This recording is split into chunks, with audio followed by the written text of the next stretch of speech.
아멘. 우리 설교 제목을 따라해 봅시다. 내가 잘해서가 아닙니다. 다시 한번 내가 잘해서가 아닙니다. 내가 잘해서가 아닙니다 라는 제목으로 우리 본문의 말씀 중심으로 하나님의 은혜 나누기 원합니다. 자, 오늘 본문에서 시작되는 삼손 이야기, 여러분 삼손은 사사기에서 가장 유명한, 그리고 사사기에서 가장 많은 분량을 차지하고 있는 여러분 그런 인물입니다.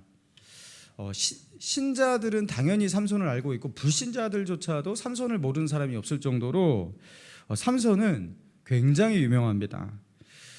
사사기에서 삼손이 거의 주인공이다시피 할 정도로 사사기에서 그런 많은 입지를 차지하고 있는 사람이 삼손입니다. 자, 오늘 이 삼손, 그래서 이 삼손은 굉장히 유명한데, 자, 이 삼손을 통해서 우리에게 주시는 그 하나님의 은혜를 좀 길지만 이게 삼손 이야기는 굉장히 길어요. 길지만 그 속에서 하나님의 은혜에 우리가 젖어 들어가길 원합니다. 자, 오늘 본문은 삼손이 어떻게 해서 태어났는가, 그가 어떻게 이스라엘에 등장하게 되었는가를 보여주고 있는데요. 자, 먼저 1절을 같이 읽도록 합니다. 시작. 이스라엘 자손이 다시 여호와의 목전에 악을 행하였으므로 블레셋 사람의 손에 넘겨주시니라. 자, 이스라엘 백성이 여호와의 목전에 악을 행하여서 그들이 어떻게 되었다고요? 40년 동안 하나님은 블레셋 사람의 손에 그들을 넘겨주셨다. 자, 이 40년이라는 이 시간을 우리가 딱 보는 순간 이제 충격을 받게 되는 거예요. 왜냐하면 40년, 이건 작은 시간이 아니에요. 그리고 이전까지 기록된 이방인들이 이스라엘을 압제했던 그 연수와 비교조차 안 되는 어마어마한 시간입니다. 자, 메소포타미아 왕 구산 리사다임의 압제가 8년이었습니다. 모압 왕 에글론의 압제가 18년, 가나안 왕 야빈의 압제가 20년, 미디안의 압제가 7년이었습니다. 자, 사사시대 중에서 지금까지 이민족의 지배가 가장 길고 혹독했던 시간이 가나안 왕 야빈 20년이었어요. 자, 그런데 지금 블레셋의 압제가 40년이에요. 그보다 배예요. 이 40년이라는 이 숫자가 우리에게 주는 그 의미가 굉장하다라는 거예요. 그러니까 이 시간 동안 블레셋의 압제가 이스라엘에게 주었던 그 고통이 그 얼마나 컸을까. 또 그 블레셋 앞에서 이스라엘이 40년 동안 그 압제를 벗어나지 못했다라는 건 뭘 말하는 거예요? 그들이 얼마나 무기력했는가, 그것을 말하고 있는 거예요. 자, 그러면서 이 40년이라는 거는 이제 40년도 끝이 있잖아요, 그죠? 사사기에서 반복된 그 사이클 다시 찾아와서 하나님께서 그들에게 사사를 보내시고 그들을 구원하시고 다시 회복을 주실 것이니까, 그죠? 그렇게 우리가 기대를 하는데요. 오늘 본문에서 나타난 이 사사기의 사이클은 기존의 사이클과 다른 그 사이클이 무너지고 있어요.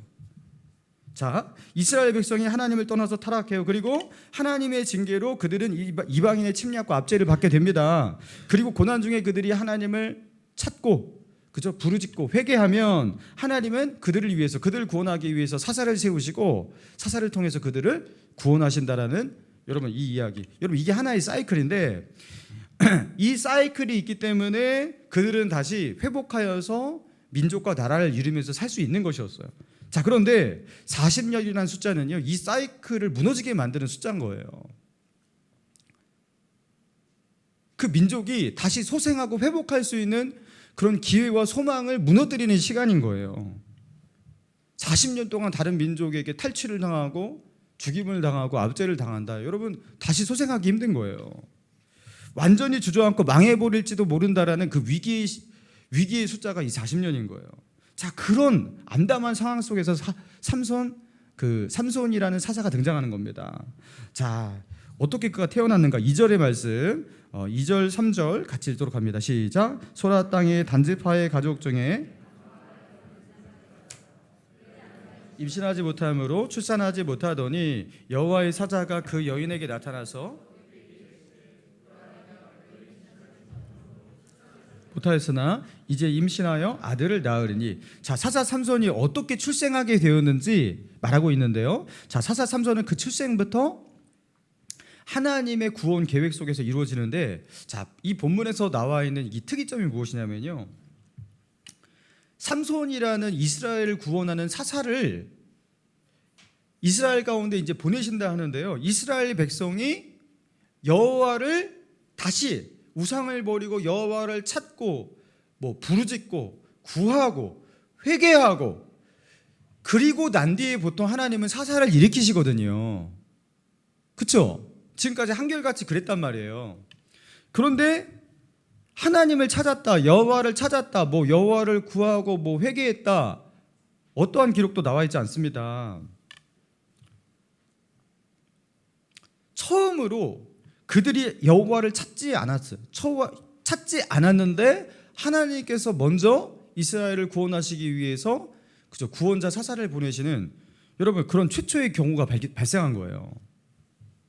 그들이 회개하고 돌이키는 뭐 그런 기록도 나와 있지 않습니다. 그들이 마음이 낮아져서 다시 여호와를 찾았다, 뭐 이런 어떤 뭐 뉘앙스를 풍기는 전혀 어떤 기록도 없습니다. 오늘 본문에서는 40년 동안 블레셋의 압제를 당하던 이스라엘, 그러나 하나님을 찾지 않아요. 그 고통 중에서 그들은 이제 여호와 하나님을 찾지조차 못해요. 여러분, 그런 가운데 하나님은 삼손을 일으키셨다는 거예요. 자, 그리고 2절 앞부분에서 자, 이렇게 나옵니다. 소라 땅의 단지파의 가족 중에 마노아라 이름하는 자의 아내에게서, 그렇죠, 이제 삼손이 태어나는 거 아니겠습니까? 자, 여기서 말하고 있는 소라 땅, 단지파가 소유한 소라 땅이 어디냐? 지도, 예, 지도 띄울 수 있나요? 예.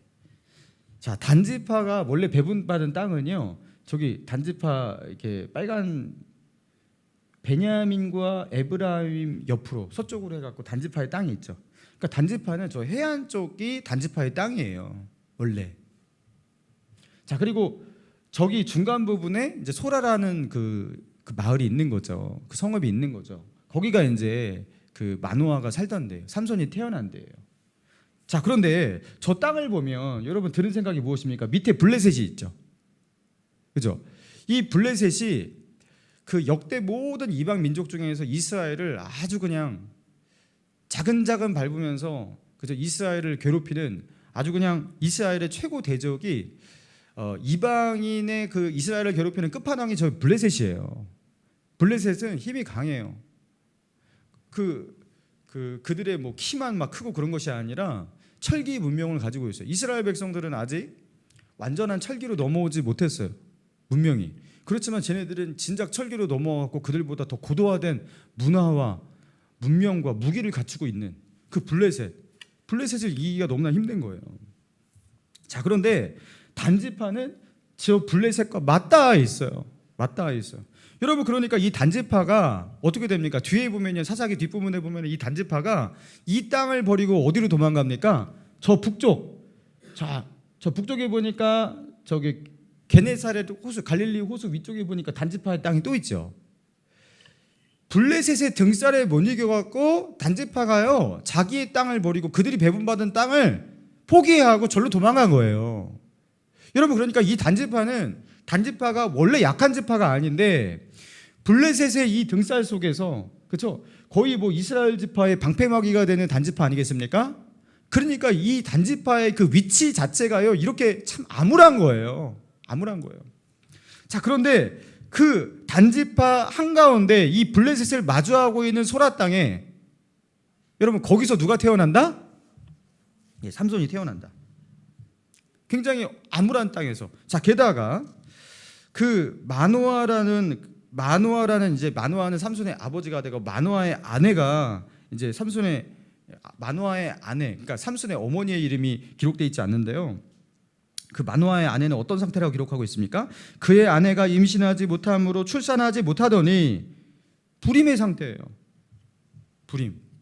그러니까 고대 시대의 불임은 오늘날의 불임과 비교조차 할 수 없는, 여자로서 사형 선고와 같은 그런 고통이고 절망이었습니다. 이 마노아의 불임, 여러분, 이것을 말하면서 그 마치 이스라엘 백성들의 어떤 그런 상황을 이 마노아 아내의 불임을 통해서 그렇게 말하고 있는 듯해요. 그러니까 미래가 없는, 이스라엘에 지금 미래가 없습니다. 40년 동안 블레셋의 압제를 당했던 거의 망할 지경까지 놓인 이스라엘. 그러나 그 블레셋의 압제에서 벗어날 수가 없는, 여러분 그들이 꼭 그런 상태인 거예요. 소망이 없는, 미래가 없는. 그러니까 소망이 없는 저 땅에서 소망이 없는 여인을 찾아오시는 거예요 지금. 그런 상황 가운데서 하나님은요 삼손을 태어나게 하십니다. 성경은 이상하게도 위대한 하나님의 역사가 시작되기 전에, 그죠? 하나님은 늘 이런 식이었어요. 그래서 법칙과 같은 것 같아요 이제는, 그죠? 소망이 없는 상태, 특히 아이를 낳지 못하는 여성에게 찾아오시는 하나님, 불임의 가정에게서부터 하나님은요 뭔가를 시작하셨어요, 그죠? 불임의 사라에게서 이삭이 태어나게 하신 하나님, 그죠? 불임의 한나에게서 찾아오셔서 그렇게 사무엘을 낳게 하셨던 하나님, 그리고 사가랴와 엘리사벳, 그죠? 아이를 낳지 못한 그 사가랴와 엘리사벳에게 찾아오셔서 세례 요한을 낳게 하셨어요. 그러면서 하나님은요 역사 속에 굵직한 하나님의 역사를 이루는 그 인물들, 그 역사의 시작을 불임의 사람을 통해서 그렇게 시작하십니다. 오늘도 마찬가지인 거예요. 오늘 이 본문에서도, 그죠? 그러면서 불임의 마노아의 아내를 찾아오셔서 하나님은 그 불모지와 같은 사람들이 다 떠나가는, 그죠? 소망이 없는 땅, 그곳에 찾아오셔서 하나님은 그곳에서 블레셋에게서 너희를 구원하는 구원자가 나타날 거다, 그렇게 말씀하시는 거예요. 이건 뭘 말하는 거예요? 전적으로 하나님이 일을 이루실 것이다, 하나님이 하시는 일이다. 이것을 강조할 때 하나님은요 이런 배경을 사용하십니다. 그래서 지금 뭔가 기대가 되는 거예요. 여러분, 절망이라는 것, 나에게 아무 힘이 없다라는 것, 나에게 아무 소망이 없다라는 것, 내 힘을 의지할 것이 아무 없다라는 것, 여러분 불임이라는 건 그런 거잖아요. 여러분 내가 그런 상황 가운데 놓일 때, 여러분 그때가 소망이 시작될 때입니다. 성경은 늘 그런 식이에요. 하나님의 은혜와 하나님의 역사는 거기서 시작이 됩니다. 내가 가진 것이 있을 때, 나에게 소망이 있을 때, 나에게 힘이 있을 때, 나에게 희망이 있을 때, 여러분 그때는요 하나님의 역사하지 않아요. 그런데 꼭 나에게 절망, 나에겐 아무 힘이 없을 때, 나에게 소망이 없을 때, 여러분 그때 하나님의 역사를 시작하시는 거예요. 자, 그러면서 그렇게 해서 낳게 될 아이가 나실인이라는 것을 말씀하시는데, 자, 4절과 5절 같이 한번 읽어봅니다. 시작. 그러므로 너는 삼가 포도주와 독주를 마시지 말며 어떠한 부정한 것도 먹지 말지니라. 보라, 내가 임신하여 아들을 낳으리니 그의 머리 위에 삭도를 대지 말라. 이 아이는 태에서 나옴으로부터 그가 블레셋 사람의 손에서 이스라엘을 구원하기 시작하리라 하신. 자, 태어날 아이 삼손은 나옴으로부터 하나님께서 바쳐질 나실인이 될 것이다, 이렇게 말씀하고 있어요. 자, 그런데 이 마노아의 아내는 삼손을 잉태하면서부터, 삼손을 뱃속에 두면서부터 어떻게 해야 됐어요? 본인도, 그죠? 그 엄마도 포도주와 독주를 마시지 말고 부정한 것을 먹어서는 안 되는 그 나실인의 규율을 따르라고, 그 어머니도 따르라고 그렇게 말씀하고 있어요. 그러니까 삼손은 태어나면서부터가 아니라, 정확하게 태어나면서부터가 아니라 어머니의 뱃속에, 어머니의 자궁에 잉태되면서부터, 작게 잉태되는 그 시작부터, 여러분 그 존재의 최초의 시작부터 거룩하게 구별된 나실인이었다라는 거예요. 자, 그리고 나실인으로서 지켜야 할 그것을 두 가지를 언급하고 있는데요. 포도주와 독주를 마시지 말라, 그리고 머리에 삭도를 대지 말라. 자, 그런데 나실인으로 지켜야 될 것이 이제 금지 조항이 이제 세 가지예요. 하나가 생각된 게 무엇입니까? 민수기 6장 6절에 나와 있는 나실인이 지켜야 할 것, 나실인이 금해야 될 것. 그 마지막 세 번째가 무엇이냐면 자기 몸을 구별하여 여호와께 드리는 모든 날 동안 시체를 가까이 하지 말 것이요 하면서, 심지어 자기 부모님이 돌아가셔도 부모님의 시체를 만져서는 안 되는, 시체를 가까이 해서는 안 되는, 여러분 그게 나실인이 금해야 될 것이었습니다. 그렇게 세 가지. 첫 번째, 포도주와 독주, 포도나무의 모든 소산을, 모든 음식 금지. 자, 그 다음에 머리카락을 자르지 말 것. 자, 그 다음에 시체를 손으로 만져서는 안 되는 것. 여러분 이 세 가지예요. 하나님께 나실인의 서원을 하고서, 나실인은 서원을 통해서 됩니다. 서원을 하고서 일정 기간 동안 나실인의 서원을 하고서 그 서원된 기간 동안은 이 세 가지를 지킴으로 나실인의 삶을 사는 것이었어요. 자, 나시린이란 히브리어로 나지르 이렇게 발음하는데요. 이 나지르는 나자르라는 바치다, 봉헌하다라는 뜻의 히브리에서 나온 말이에요. 나자르, 이게 바치다, 봉헌하다라는 뜻이에요. 그러니까 이 나시린은 무엇이냐면 하나님께 바쳐진 사람이란 뜻이에요. 그러니까 나실인이라는 이 표현 속에 이미 그 단어 속에 그 의미가 정확하게 포착돼서 이제 히브리 사람들은 다 아는 거예요. 아, 하나님께 바쳐진 사람. 그러니까 나시린은 보통 서원을 통해서 자발적으로 자기를 하나님께 나를 바칩니다. 그러니까 하나님께 제물을 바칩니다. 이게 하나님께 헌물을 가지고 제사의 제물을 가지고 하나님께 보통 나아갔잖아요. 자, 그런데 하나님, 나를 바치겠습니다. 나의 인생을 바치겠습니다 하면서 나시린의 서원을 했던 거예요. 그러면서 이 나시린이 지켜야 될 것 금지 조항 3가지를 지키면 나시린의 그 서원을 이행한 것이 되고 일정 기간 동안 그것을 지키면서 살고 그 기간이 끝나면 나시린의 삶이 끝나는 것이었어요. 자, 그런데 보세요. 지금 삼손은요, 자발적 헌신으로 나시린이 된 것입니까? 아니죠. 자기가 스스로 나시린이 되겠다고 한 것도 아니에요. 그리고 부모님이 서원해서 나시린이 된 것도 아니에요. 그러니까 어떠한 서원도 없이 하나님께서 그를 나시린으로 구별하라. 그는 나시린이다. 하나님께서 그를 나시린으로 삼으셨다라는 거예요. 그는 태어날 때부터 나시린이다. 나에게 바쳐진 자다. 자, 그러니까 그리고 보통 나시린은 일정 기간 동안 나시린이었어요. 근데 삼손은 그의 평생에 태어나면서부터 죽을 때까지. 자, 그래서 그 본문 7절, 우리 7절을 같이 한번 읽어볼까요? 시작. 그가 내게 이르시되 보라, 내가 임신하여 아들을 낳으리니 이제 포도주와 독주를 마시지 말며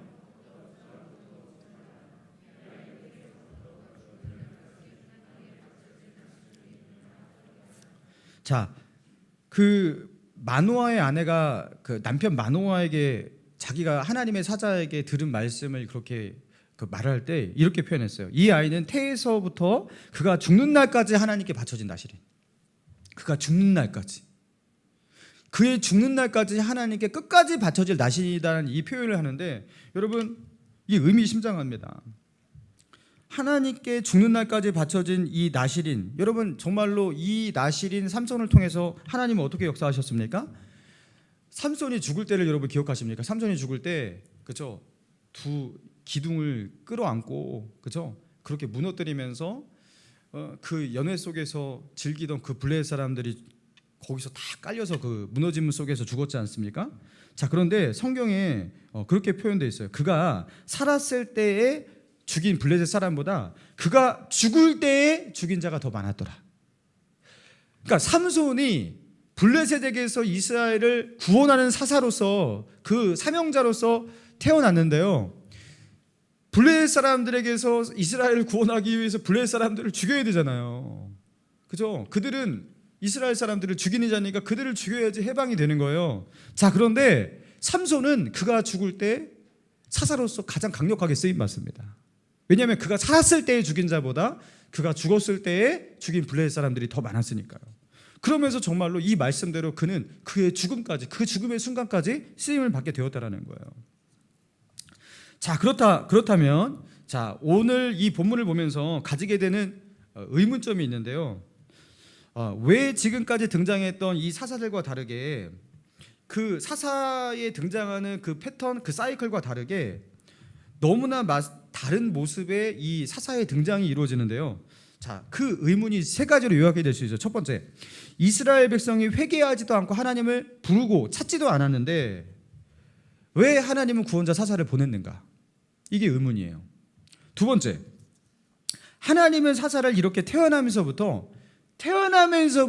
이 사사가 이렇게 태어날 것이다, 구원자가 태어날 것이다, 이렇게 예고하신 적은 단 한 번도 없었어요. 이미 태어나서 잘 살고 있는 사람을 사사로 부르셨지, 태어나면서부터 사사로 그렇게 예고하시고 부르신 경우는 없었어요. 그리고 사사기 13장 전체가 사사 삼손의 태어남, 출생, 여러분 그 출생의 역사를 심도 있게 다루고 있어요. 한 장 전체가. 여러분 이렇게 큰 분량을 사용하면서 삼손의 태어남에 대해서 주목하고 있다는 거예요. 왜 이러냐는 거예요 도대체. 아니 태어난 거를 그냥 태어난 거지 그 태어나는 일에 대해서도 왜 이렇게 주목하고 있냐라는 거예요. 자 그리고 마지막 세 번째 의문, 왜 사사 이 삼손이 꼭 나실인이어야만 하냐는 거예요. 나실인. 굳이 나실인이어야 돼요? 다른 사사들은요 나실인인 적 한 번도 없었습니다. 근데 사사 삼손만 나실인이에요. 왜 하나님은 지금 이때에 왜 나실인을 요구하시는 건가? 네? 블레셋 사람을 이기기 위해서는 나실인이어야 돼요? 왜 나실인이어야 되죠? 여러분 이런 의문이 있다라는 거예요. 그러면서 여러분 항상 우리가 성경을 읽을 때 성경을 잘 묵상하고 그 해석하는 방법은 무엇이냐면요, 좋은 질문을 하는 거예요.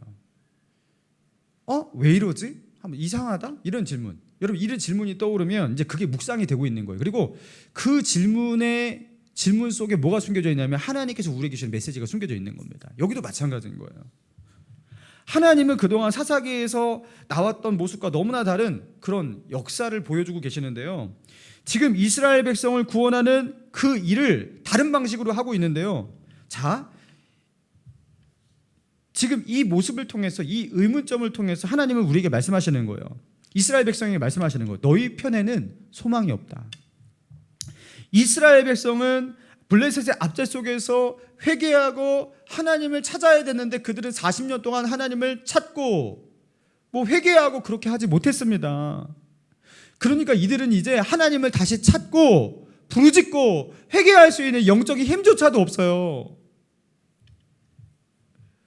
그런 영적인 소망조차도 없어요. 그들이 하나님을 찾을 수 있는 힘이 없어요. 그러니까 하나님이 찾으신 거예요. 찾아가신 거예요. 그리고 이스라엘 모든 사람들이 우상 숭배 속에서 죄의 문화 속에서 동화하고 타락해서 하나님이 쓰실 수 있는, 하나님이 쓰실 만한 단 한 사람, 거룩한 사람, 구별된 사람, 믿음의 사람, 단 한 사람 찾을 수가 없었어요. 그래서 하나님은 어떻게 하시는 거예요?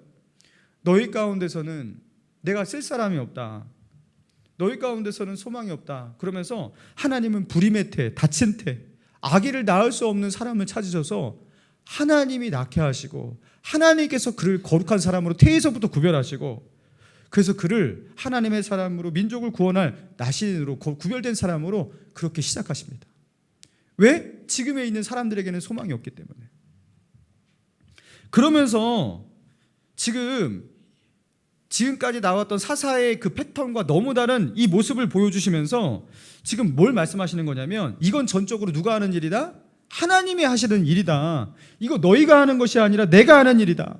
너희가 뭔가를 잘해서 되는 것이 아니라 오직 하나님의 은혜로, 하나님의 긍휼로, 나 하나님이 시작하는 구원으로 내가 이것을 이루는 것이다.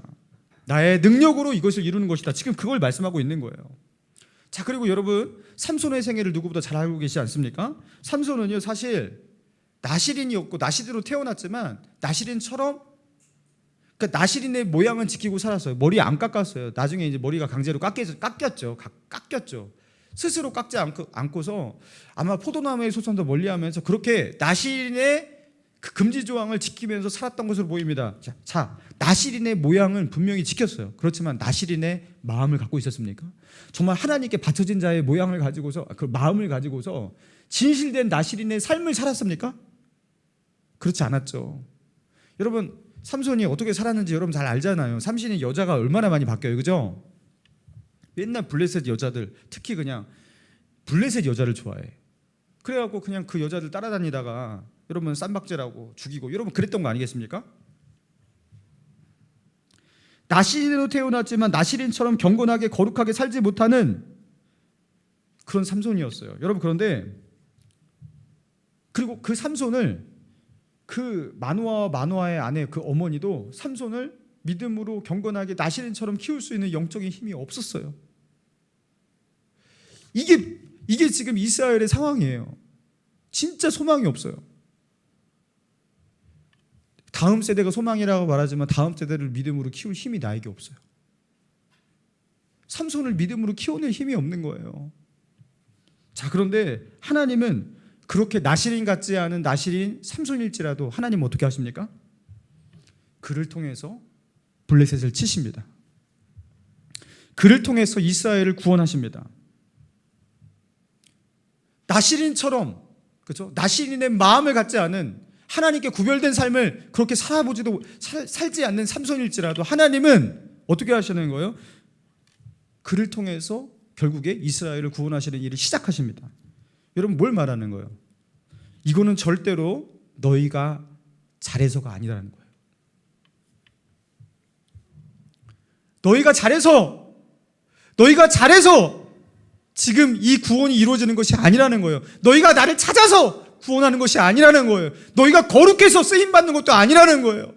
너희가 구별되이 살아서, 그래서 내가 성령의 능력을 주고 구원자 사사를 보내주고 삼손을 그렇게 쓰임받고 그런 것도 아니라는 거예요.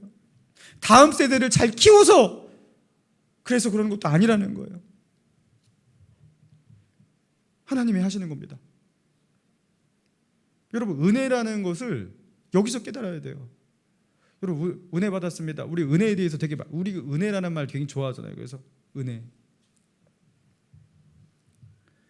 여러분, 은혜가 무엇인가? 여기서요, 은혜가 그런 것이구나. 내가 뭔가를 해서 잘해서 주시는 게 아니라 그냥 하나님께서 나에게 그냥 주시는구나.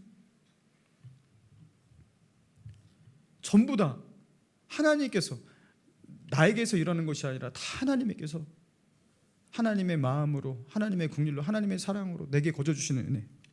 여러분, 그래서 에베소서 2장 8, 9절에 보니까, 여러분, 너희가 그 은혜에 의하여 믿음으로 말미암아 구원을 받았으니 이것이 너희에게서 난 것이 아니요 하나님의 선물이라. 행위에서 난 것이 아니니 이는 누구든지 자랑치 못하게 함이라. 하나님의 은혜로 믿음으로 구원을 받는데요, 여러분, 그 믿음도 무엇이라고요? 우리에게서 난 것이 아니라 하나님의 선물이라. 아니, 믿음으로 구원을 받아요. 근데 내가 하나님을 잘 믿었어. 그때 내가 하나님을 믿길 잘한 것 같아. 착각하지 마시기 바랍니다.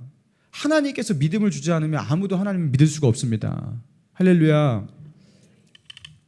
여러분, 내가 뭔가 어떤 괜찮은 행위를 했기 때문에 그런 하나님의 선물을 받은 것도 아니에요. 하나님께서 내게 그냥 주신 선물이에요. 선물.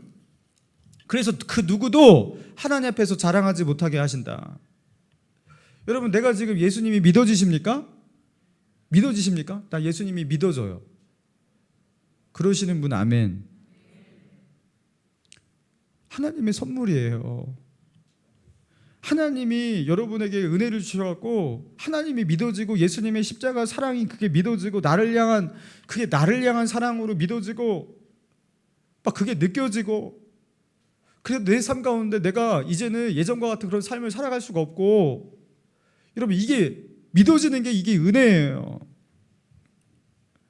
여러분, 하나님의 은혜가 우리에게 임한 거예요. 그럼 나는 왜 이런 은혜를 받았나? 왜 은혜를 받았습니까? 묻는다면 여러분, 그거에 대해서 대답할 수 있냐라는 거예요. 왜요? 다른 사람이 받지 못한 그 은혜를 왜 나는 받는데? 왜죠? 여러분, 이게 은혜예요. 여러분, 그런데 저도 믿고 싶어요. 여기서 이런 분도 있을 거예요. 구도자들 있으실 거예요. 나도 예수님을 믿고 싶다고, 나름 믿으려고 노력도 해봤다고, 근데 믿어지지 않는다고, 이런 분이 있거든요. 근데 믿고 싶은데 믿어지지 않는다고 말하는 그 속에 이미 은혜가 임한 겁니다. 믿고 싶은 마음이 그게 아무나 생기는 게 아니에요. 왜 믿고 싶죠? 아니, 왜 하나님을 믿고 싶어요? 하나님을 안 믿고 자기 멋대로 자기 마음대로 살아가야지 좋은 거 아니에요? 근데 하나님이 믿고 싶어. 믿고 싶은 것 자체가 이미 하나님의 은혜가 시작된 거예요. 하나님의 은혜가 임한 거예요. 여러분, 그래서 하나님을 찾고 있는 구도자가 계시다면 내 안에 하나님을 만나고 싶고, 하나님을 믿고 싶고, 여러분, 나도 하나님을 저렇게 만났으면 좋겠고, 이런 마음이 있다라는 것 자체가 이미 하나님의 은혜가 시작된 줄로 믿으시기 바랍니다. 그런 분들은요, 은혜가 이미 임하기 시작한 거예요. 계시록 3장 20절에 보니까, 볼지어다 내가 문 밖에 서서 두드리노니 누구든지 내 음성을 듣고 문을 열면 내가 그에게로 들어가 그로 더불어 먹고 그는 나로 더불어 먹으리라. 예수님이 어떤 상태라고요? 문 밖에서 두드리노니. 여러분, 하나님의 의지는 우리의 마음의 문을 두드리면서 나는 너에게로 들어가 너의 주인이 되고 너의 구원자가 되길 원한다라고 하나님은 이미 확정이에요. 내 마음 문이 열리지 않는 거예요. 그러면 내 마음 문이 어떻게 열리지 않아요? 나의 마음 문은 어떻게 여는 것입니까? 자기 마음의 문을요 자기가 스스로 닫고 있는 건데요. 어떻게 하는 거냐면 하나님 앞에 교만해서 그렇습니다. 내가 하나님을 잘 한번 판단해보고 잘 알아보고 내가 한번 이 하나님을 한번 잘 시험해보고 그분이 있는지 없는지 어떠한 분인지를 잘 알아보고 그래서 내가 한번 잘 판단해보고 선택해보겠다, 이런 마음을 가지고 있는 거예요. 하나님 위에서 하나님을 잘 한번 살펴보겠다라는 거예요. 여러분, 하나님을 잘 알아보는 것이 가능합니까? 하나님께서 스스로를 보여주지 않으면 절대로 우리는 하나님을 볼 수 없습니다. 하나님께서 자기 스스로를 계시하고 자기를 보여주지 않으면, 우리의 눈을 열어주지 않으면 절대로 우리는 하나님을 볼 수가 없어요. 조금도. 부자가 하나님 나라에 들어가는 것이 낙타가 바늘길로 들어가는 것보다 어렵다고 했어요. 천국에 들어가는 것은 그 정도로 어려워요. 근데 사람으로서는 불가능하지만 하나님으로서는 가능하다고 했어요. 애초부터 우리가 하나님을 향한 믿음을 가지는 것, 여러분, 그것은 기적입니다. 하나님께서 열어 보여서 우리의 눈을 여시고 우리의 마음을 열지 않으면 절대로 우리는 하나님을 만날 수 없고 하나님을 볼 수 없고 하나님 믿어줄 수가 없어요. 내가 예수님을 주로 고백한다는 것은 기적이에요. 여러분, 그런데 내가 한번 잘 알아보고 주님을 한번 알아보고 내가 한번 선택해 보겠다, 여러분, 그게 가능하냐라는 거예요. 나의 현명한 선택으로 내가 분별로 하나님을 잘 한번 그렇게 분별해 보고 내가 믿을까 말까 한번 고민해 보겠다, 여러분, 이런 마음 자체가 뭔가 깊은 상당한 착각을 하고 있는 거예요. 하나님의 긍휼과 은혜가 임하지 않으면 절대로 하나님을 만날 수도 없고 알 수도 없습니다. 그래서 하나님을 만나기 위해서 여러분, 우리에게 필요한 건 다른 것이 아니에요. 마음의 문을 이렇게 여는 거예요. 하나님, 저는 진짜 모르겠습니다.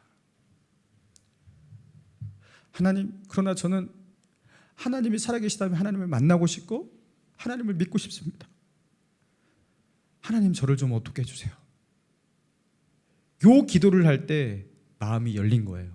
그게 마음의 문을 연 거예요. 그러면 하나님은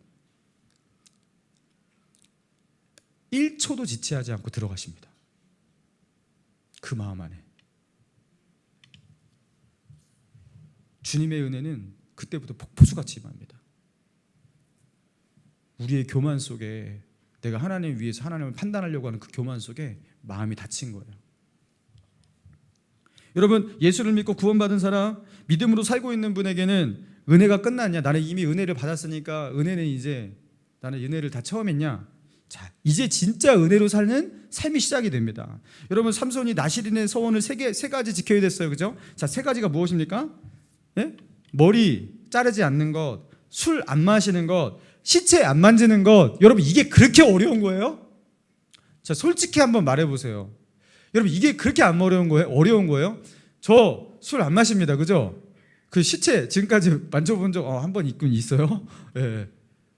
여러분, 이게 그렇게 어렵냐고요? 머리는 뭐 안 자르려고 하면 이게 좀 어렵겠다, 그죠? 머리 감는데 힘들고, 그죠? 그게 불편한 거지. 이게 그렇게 어려운 거냐고요? 하나님 앞에 구별된 나신으로 사는데 이 세 가지 지키면 되는데 이게 그렇게 어려운 거냐고, 이게. 여러분, 그런데 삼손은 이 세 가지를 지켰어요, 그죠? 이 세 가지를 지키는데, 지키니까 하나님께서 그를 나신으로 받아주신 거예요. 지키니까 그에게 성령의 능력이 임하고 그는 블레셋에서 이스라엘을 구원하는 민족의, 그죠, 영웅이 되고 구원자가 되는 거예요.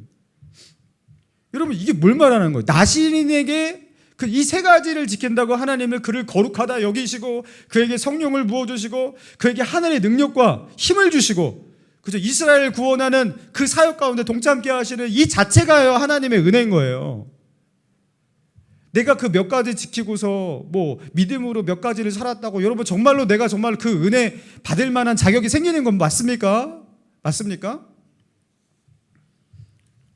여러분, 우리가 하나님 앞에 지키는 그 믿음의 싸움이 정말로 그토록 희생적이고 그렇게 어려운 것입니까? 정말? 여러분, 하나님께서 우리에게 주시는 그 은혜는요, 비교할 수가 없잖아요. 내가 잘해서 사는 게 아니에요. 내가 잘해서 은혜를 받고 있는 게 아니에요. 여러분, 우리는 그것을 잊어서는 안 됩니다. 내가 잘해서 은혜를 받는 게 아니에요. 진짜 은혜는 그야말로 은혜예요. 제가 대학교 3학년 때 3학년 2학기 때 알바를 하면서 열심히 공부를 했어요. 왜냐하면 알바는 생활비를 마련해야 되고, 공부를 열심히 하는 이유는 장학금을 타서 학비를 마련해야 되니까. 아무리 못해도 학과에서 그 학년 2등은 해갖고 반액 이상은 타야 돼. 그래야지 이제 학교를 다닐 수 있는 그런 상황이에요. 그 당시에는 뭐 학자금 대출 이런 게 제도가 잘 안 돼 있던 시대예요. 그러니까 이제 무조건 학비가 없으면 그 당시에 대부분 휴학했습니다. 그래서 휴학하고 일을 하고 뭐 1년 동안 그렇게 일을 하고 다시 학교 가고 그렇게 했잖아요. 그래갖고 이제 내가 휴학을 하기 싫은데 하면서 열심히 그 알바도 하면서 그렇게 공부도 열심히 했는데, 나름 최선을 다했는데 학점을 바꿔보니까 모든 과목에서 A 플러스 A 제로 이상을 받았어요. 근데 한 과목이 교양 과목인데 C를 받은 거예요. 너무 황당했어요. 이 교수님이 뭔가 마음이 굉장히 상했는지 학생들의 거의 대부분은 C, D를 줘버렸대요. 저도 굉장히 그게 C를 받게 된 거예요. 그 C 한 과목 때문에 저는 4점이 만점으로 기억하는데 4점이 만점에서 3.88로 기억합니다. 3.88을 받았어요. 절대로 죽었다 깨어나도 장학금을 받을 수가 없는, 어떻게 3.88을 받고 2등을 하겠습니까? 학년당 딱 2명만 장학금 주는데 좌절했어요. 그 점수 자체가 휴학을 말하는 것이었어요. 그래서 휴학해야겠구나. 진짜 열심히 했는데, 내가 이거 받으려고 진짜 열심히 했는데 이게 안 되는구나. 그러면서 휴학계를 냈어요. 휴학 신청을 하고 알바 자리를 구하고 일터로 나갔어요. 시간이 흘러서 학기가 시작이 되었고 한 주, 2주가 흘렀어요. 3월 중순이 되었다라는 거죠. 학교에서 갑자기 전화가 왔어요. 학과 사무실에서 갑자기 성적 장학금 대상자가 되었으니까 당장 오늘 학교에 와서 휴학을 철회하고 당장 수업 오늘부터 듣기 시작하면 당신 장학금 대상자가 됩니다. 이렇게 말을 하는 거예요. 그래서 제가 어떻게 성적 장학금을 제가 어떻게 받습니까? 저 3.88입니다. 이거 뭔가 착오가 있는 것 같습니다. 이거 2등을 했을 리가 없잖아요, 그죠? 그러니까 조교에게 물어봤어요. 그러니까 조교가 아니 그러게요. 그렇게 말씀하면서 이 조교가 하는 말이 2등이 휴학을 했습니다. 그러는 거예요. 아니 그럼 3등이 있잖아요. 그러니까 3등도 휴학했습니다. 그러는 거예요. 그 4등이 있잖아요. 4등도 휴학했습니다. 그러는 거예요.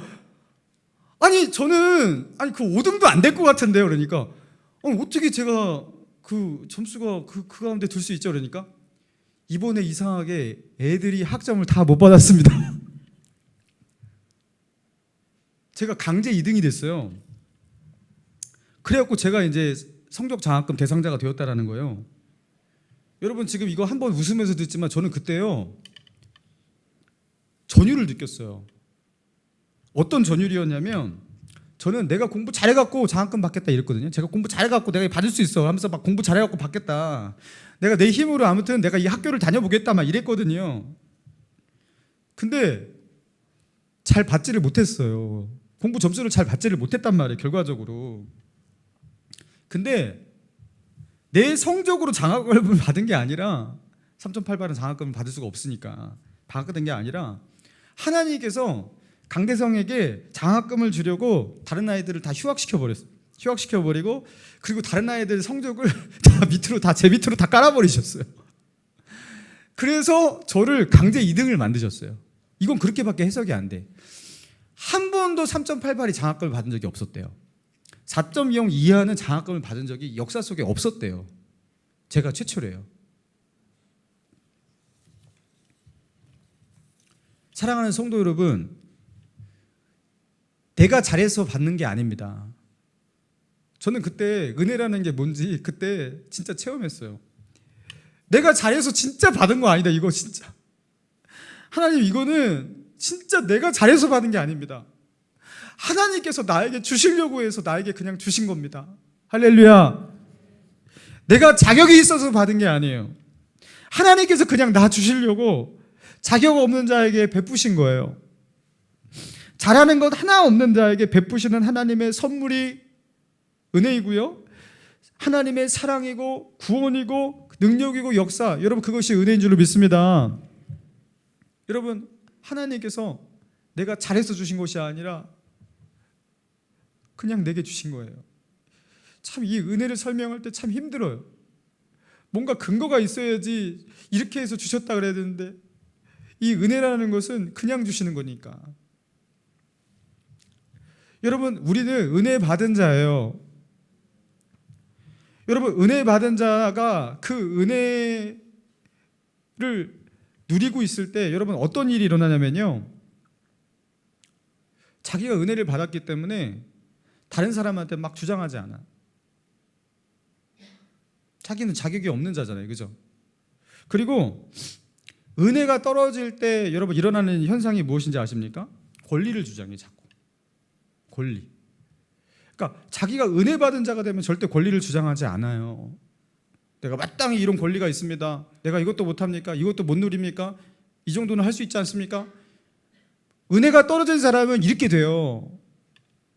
그래서 화납니다, 열받습니다, 성질납니다, 못 참겠습니다, 용서할 수 없습니다, 이게 되는 거예요. 은혜가 떨어지면 이렇게 돼요. 근데 은혜를 받으면, 은혜가 풍성하면 이 조건 없는 하나님의 용서와 사랑과 긍휼과 이 은혜 속에서 내가 그 은혜의 감격 속에 있으면요, 어떻게 되는 겁니까? 다른 사람을 내가 은혜를 받았기 때문에 이유 없이 사랑하고 섬기고 용서하고 품고 그리고 권리를 주장하지 않습니다. 예수님처럼 무릎 꿇고 남의 발을 씻기까지 하는 거예요. 은혜가 가득한 사람에게 일어나는 현상이에요. 언짢은 일이 생겼어요. 근데 언짢지가 않아요. 여러분 나에게 자꾸 왜 언짢은 일이 있을까? 은혜가 떨어져서 그렇습니다. 은혜가 떨어져서. 여러분 그러면 은혜는 어떻게 회복합니까? 여러분 십자가입니다.